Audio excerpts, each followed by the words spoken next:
Colonel Leon Lee Ellis was a Vietnam-era United States Air Force fighter pilot.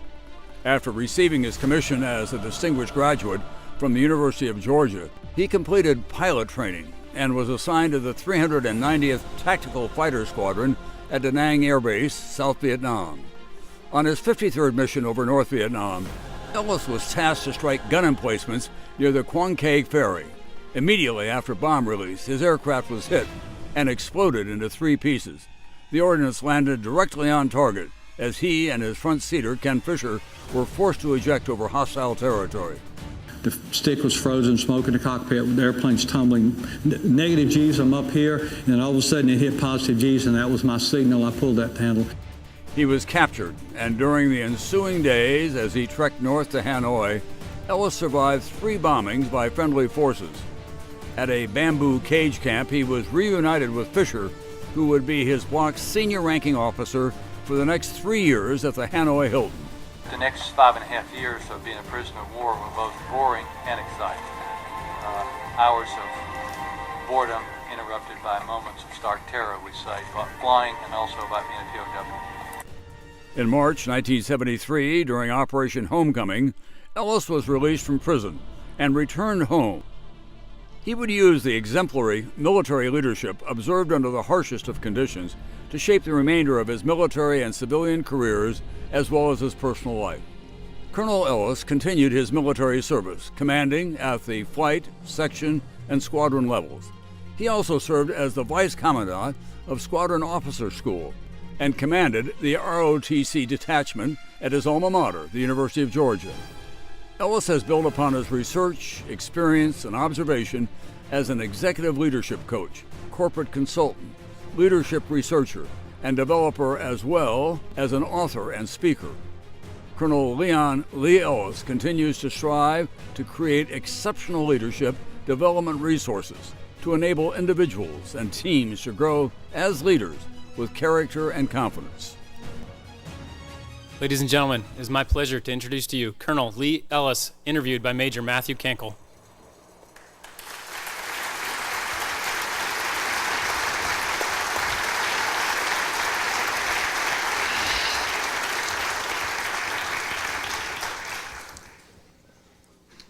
Good morning. Hey, good morning, sir. On behalf of the class at AY-15, I'd like to extend a warm welcome and our sincere thanks for showing up here and being a part of this program. We're happy to have you, so thank you again. I'm very honored to be here. All right, sir, before I start, there are kind of 2 orders of business I wanted to get out to the class before we go. Everybody, as you came in, you probably noticed on the side of your chairs there's some bookmarks, a leadership checklist, and these are kind of the 14 steps from Colonel Ellis's book that he goes through and kind of the high points of the book. So please take a look at those as we talk. And if you're interested later, about 1600 today, we'll have the books available for purchase and signature by Colonel Ellis out in Wood Foyer. The second thing I wanted to bring up, as a lot of you also probably noticed, is the videos were narrated by Tom Brokaw. And I wanted to throw a shout out to Yogi Levy, who's probably down here in the front row someplace for snagging Tom Brokaw, and then the folks over at AUTV, specifically Airman Zenz, for putting that together last minute for us. Pretty awesome to have Tom Brokaw here to introduce the Eagles for us. So please put your hands together for those guys.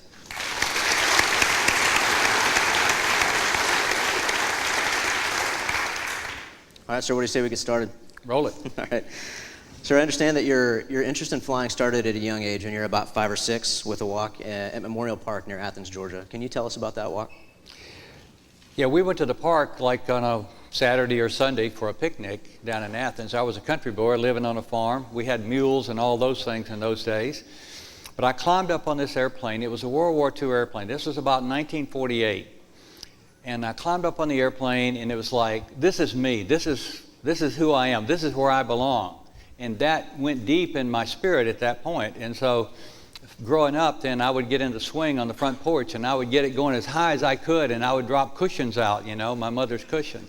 So then on the farm, I'd look up. I was outside a lot, and I'd see airplanes during the Korean War going over, and they flew in big formations. So this was in me there to want to fly.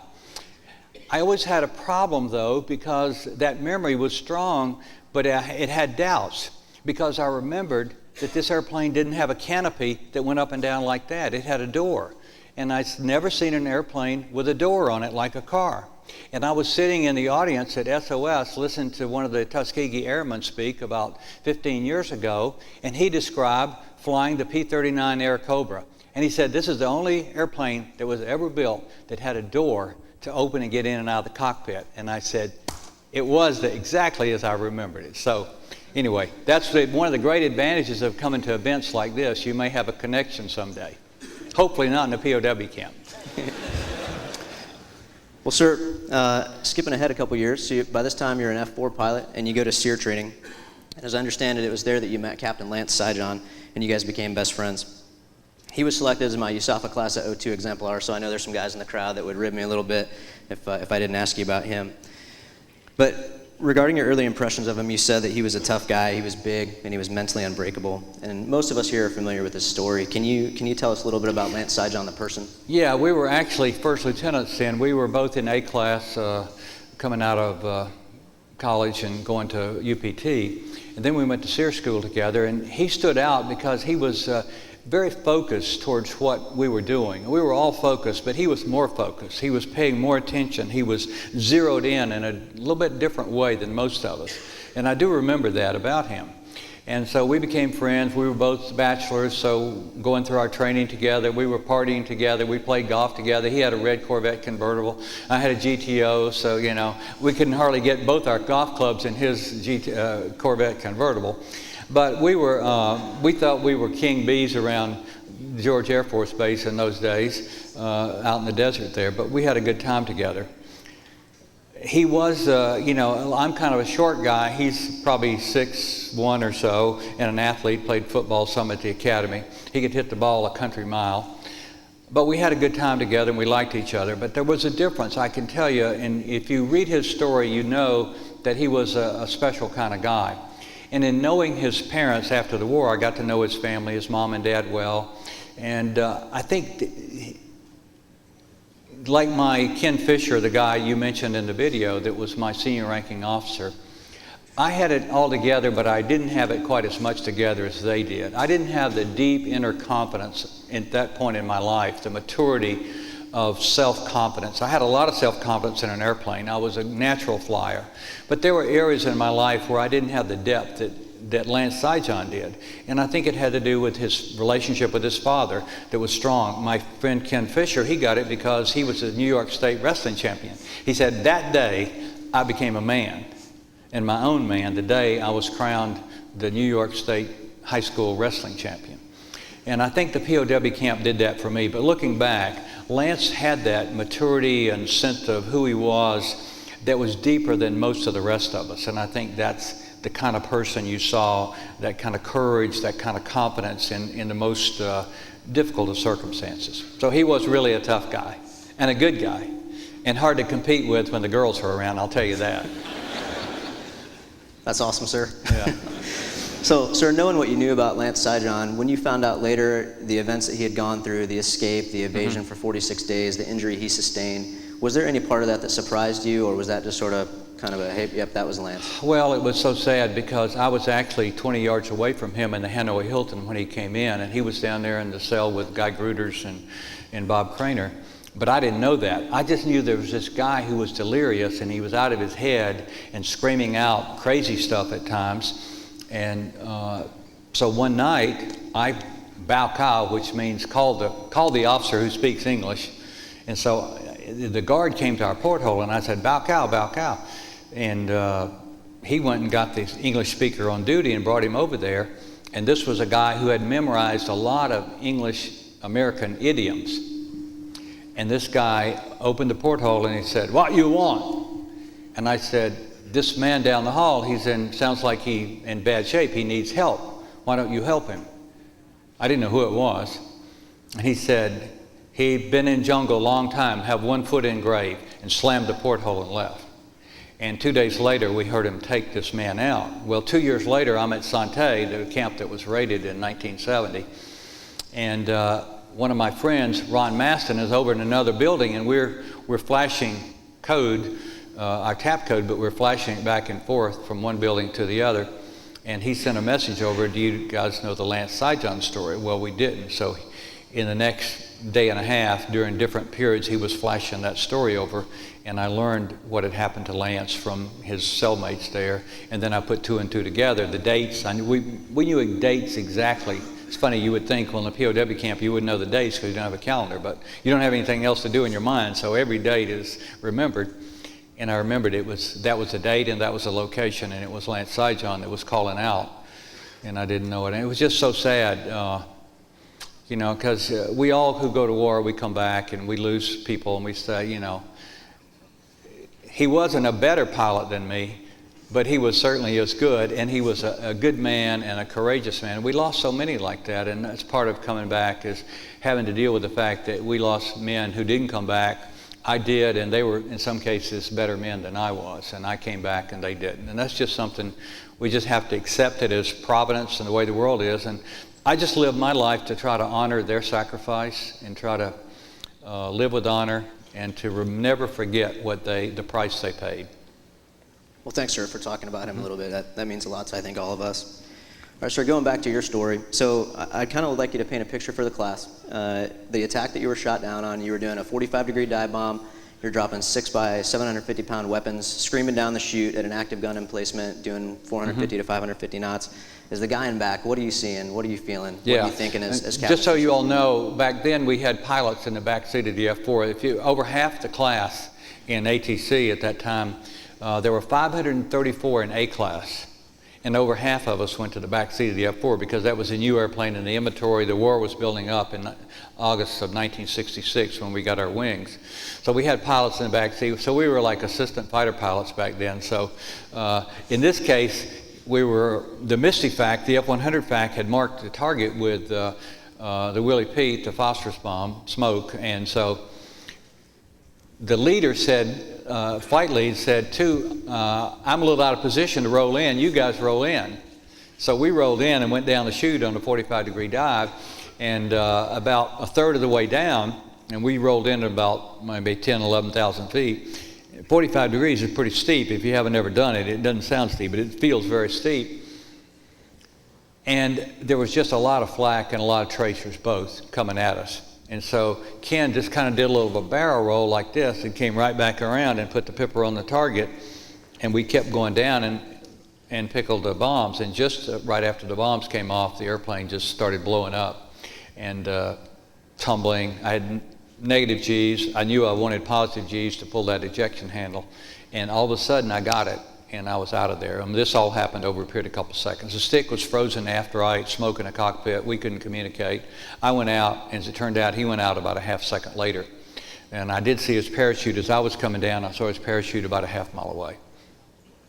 Sir, so the good thing, the thing about it was the training that we had was so incredibly good that I knew exactly how to react. I knew I had to make a decision to jump out. We had lost 4 air crews, 2 airplanes and 4 people at George Air Force Base just before I went over. And the wing commander went on a yelling and screaming rant at an all pilots meeting about know when to get out of the airplane. Don't stay with it until you die.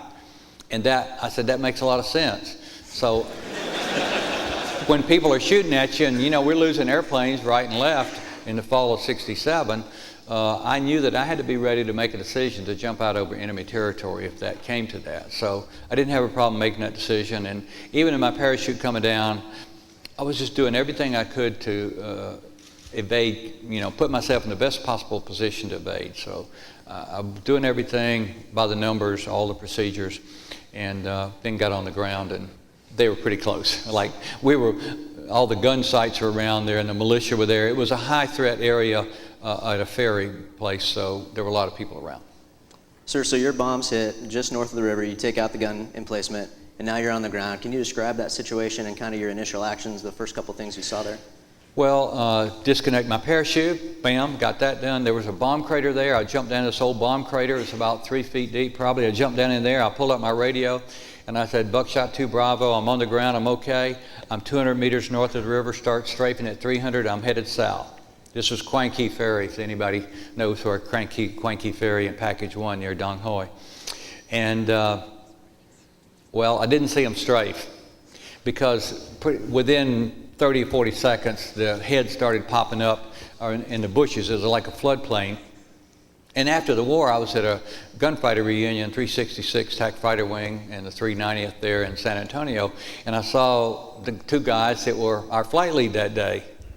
And I didn't say, well, thank you for asking us to roll in first. I should have, but...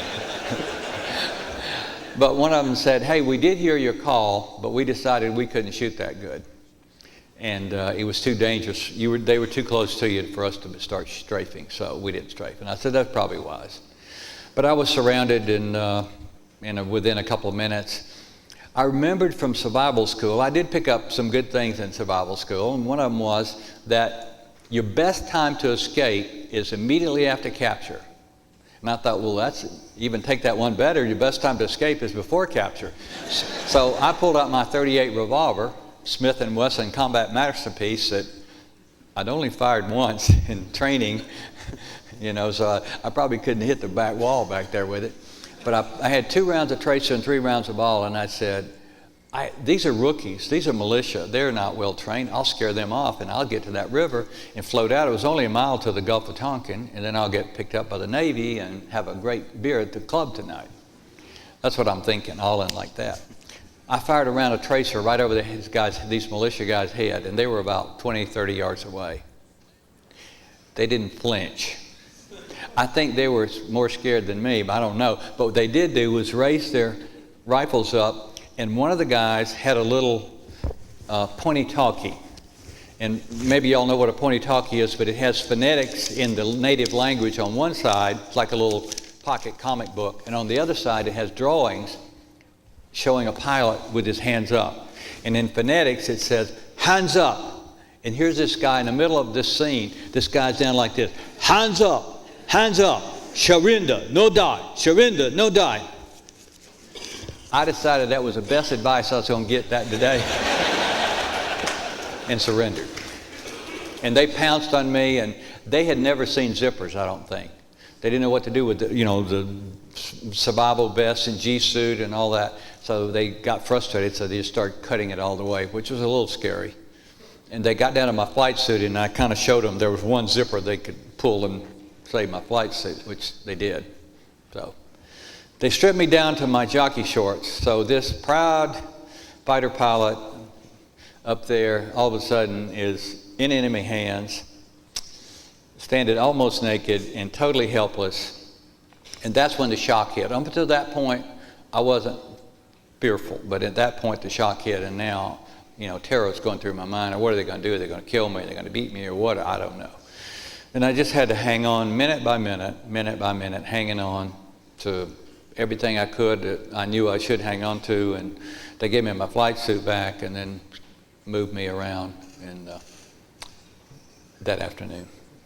So, sir, you get rolled up, and a couple of days or a couple hours later, you get reunited with Captain Ken Fisher. Can you talk about that reunion and kind of what your reunion with your front seater meant to you for the next couple of years? Well, it meant a lot. I was just so glad to know he was alive and okay. We were blindfolded right away and hands tied, and they marched me with, some rifles and all that, bayonet and all that stuff, marched me over maybe a mile or so and put me in an underground bunker.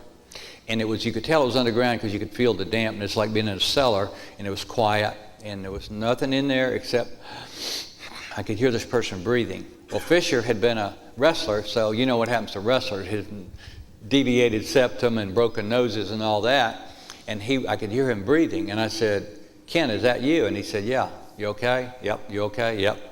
And then they separated us. We weren't together 5 minutes. They separated us, and I didn't see him again for almost 2 weeks. When we reconvened, we caught up with each other at a bamboo cage camp up at Bend, which is further north on the way to Hanoi. Sir, can you talk real quickly about what his leadership would mean to you over the next couple of years? Yeah. Well, he was, not only was he the state wrestling champion, but he was a person of incredible character, good wisdom, and became probably the best leader I could have ever had in that situation. He led by example. He had to relieve the senior ranking officer in our first cell of command. We mutinied against him because the guy was collaborating with the enemy. And Fisher was the number 2 guy, and he said, I think I should relieve him of command. We should mutiny. I should take command. Will you support me? We said, yeah. It took a lot of courage to make that decision, and we supported that. But he always got tortured first in our cell because he was a senior ranking guy. Whether he deserved it or not, if it was something the rest of us were doing or not doing, he usually got tortured before we did, and the most and longest. He was extremely tough. But he had a good balance, a lot of wisdom. It was like strong resistance, but he knew when to back off and not get in their face and just piss them off, which sometimes we'd get so angry that we all did that at one time or another. But he was wise about that, and he knew kind of how to hold us back at the right times and to discern when we needed to fight and when we didn't need to fight, when was in our best interest and when not. So just in so many ways, his character was so strong and his courage was amazing. His mental strength was so strong, and I just wanted to be like him. He was 30 and I was 20. I just turned 24. And I'd never been in a situation where they were threatening that we may never go home, that we were going to be tried as war criminals, and we're going to be put in this other camp over here, and there's the good guy camp and the bad guy camp, and we're going to go to the bad guy camp. And his steadiness and his confidence and his courage, that he set the pace for us. When you're that young and that inexperienced, and you got a leader that you can tag onto, that you can trust, who's got character, who's got courage, you want to be like them. And I think I grew in character. I had a good character, but I think I really grew in character, and especially in courage. I had a lot of courage in sports and football and a lot of different places. But going face to face with a communist interrogator, he had more than I did.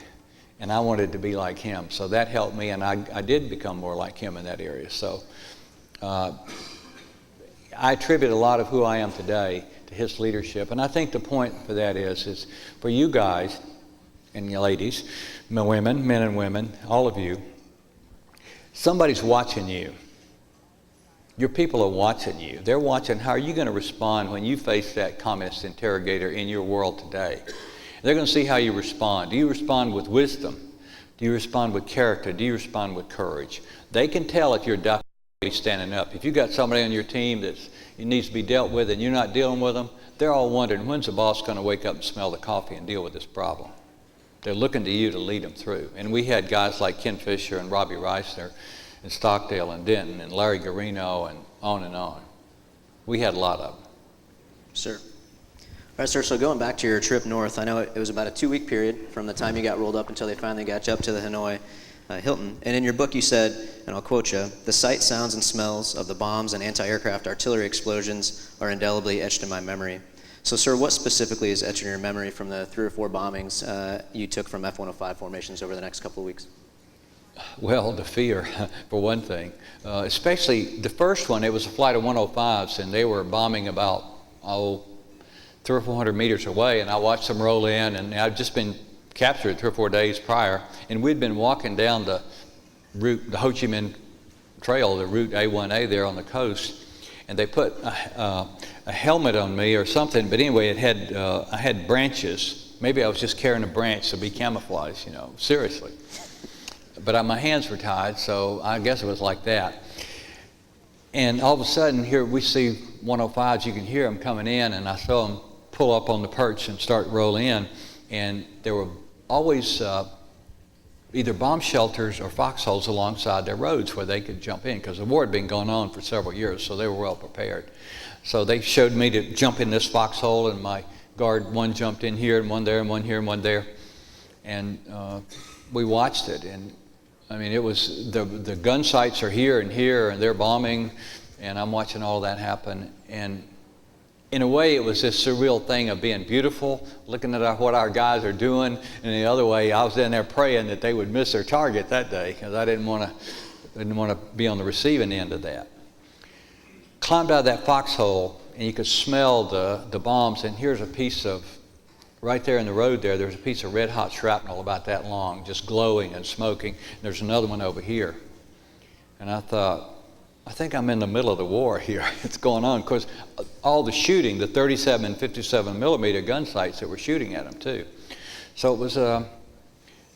it was just kind of surreal to be in that position, to be there with the enemy, but being on the receiving end. So there were a lot of sights and smells throughout the time, sight, smell, touch was not a big thing except tapping on the wall, but smelling the food, for the most part, was bland. And then one day they came in with something that was so putrid smelling that it almost would gag you just to smell it down the hall.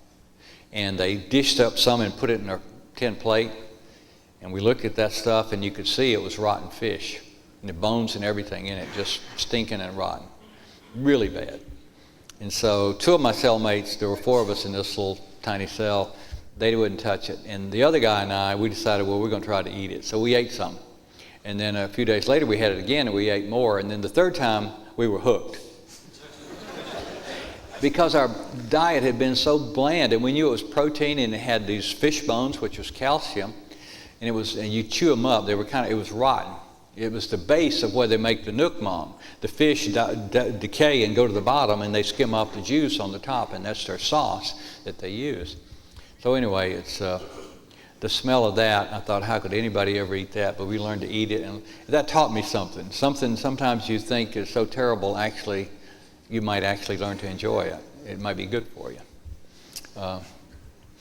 So the sounds and sights were important. I can remember the first time I saw another American other than my 3 cellmates, and how exciting that was. I can remember the sounds of the turnkey. When you heard those keys rattling and it wasn't mealtime or time to go out and empty the bucket, we had our bathroom was a 3-gallon bucket, which thankfully had a lid.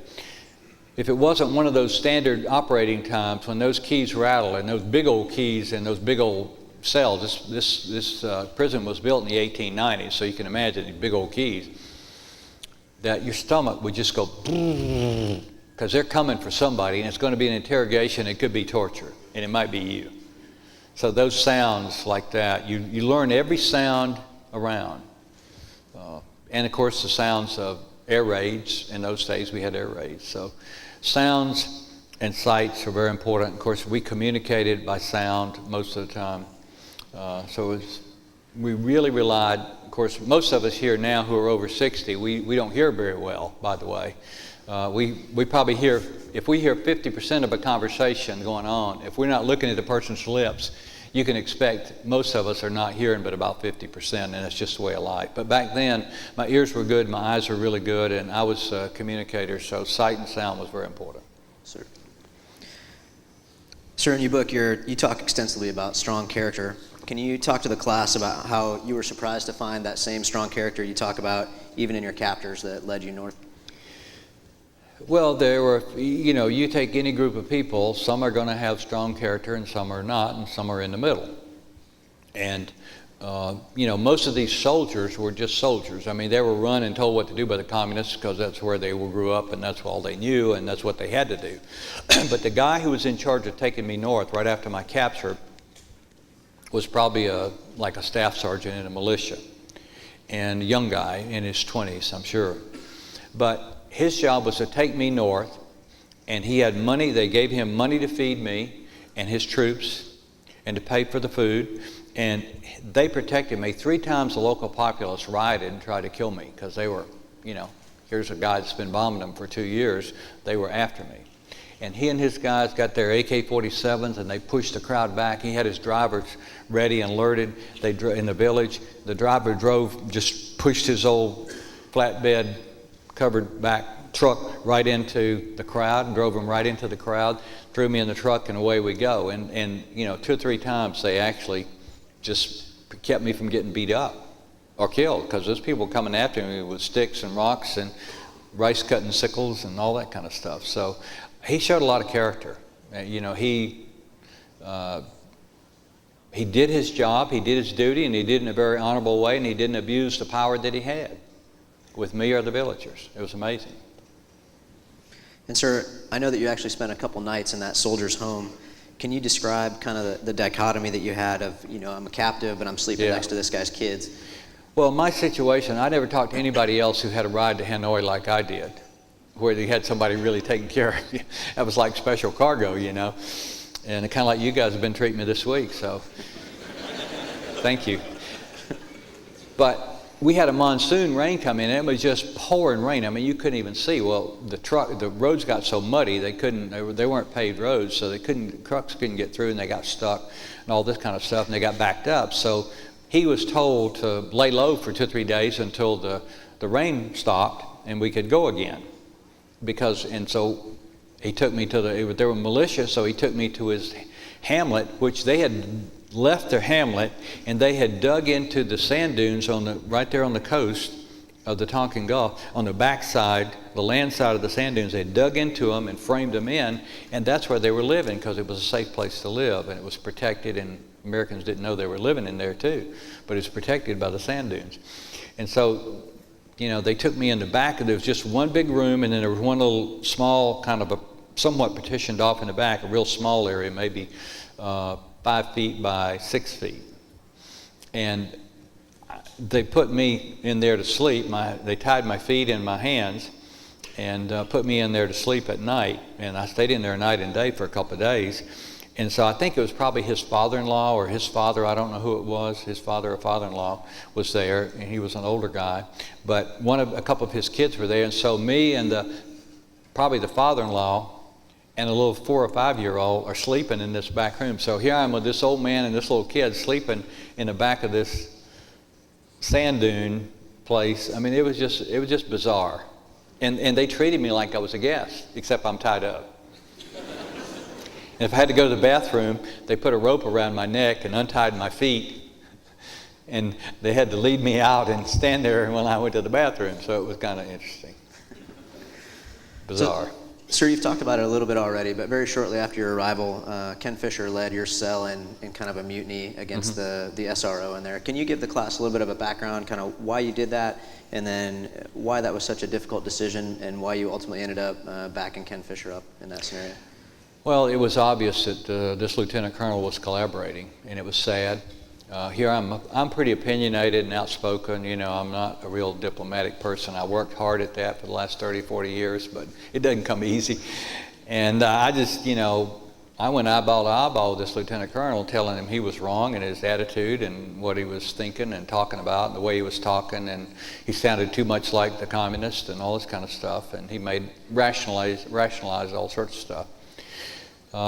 So it came to the point where he was actually writing out content for them that had to do with a military organization, how we're organized, how we did business and all. And that's when Fisher stepped in and said, hey, I need to take over. And we said, absolutely, that's the right thing to do. So he got in his face and told him he was taking over and giving him an order to cease collaborating, to follow the code of conduct. And to which this lieutenant colonel said, well, this is not a declared war. And the code of conduct doesn't apply. It's every man for himself. And that was probably the most disgusting. I can't describe all the emotions I went through in the next 24 hours, from wanting to stomp his head in to a lot of other things. But, I couldn't. We just had to live through it. And eventually we were able to move away. A few months later, we moved away from him. And we went to Sante, and he went somewhere else. And he continued to collaborate all the way through. There were 3 people that collaborated all the way through, and they kind of pulled some people in around them, but the minute they had an opportunity to be around real leaders, they came back into the fold. So. And sir, when I heard you talk over at SOC a couple of months ago, you talked about how oftentimes, especially in difficult situations,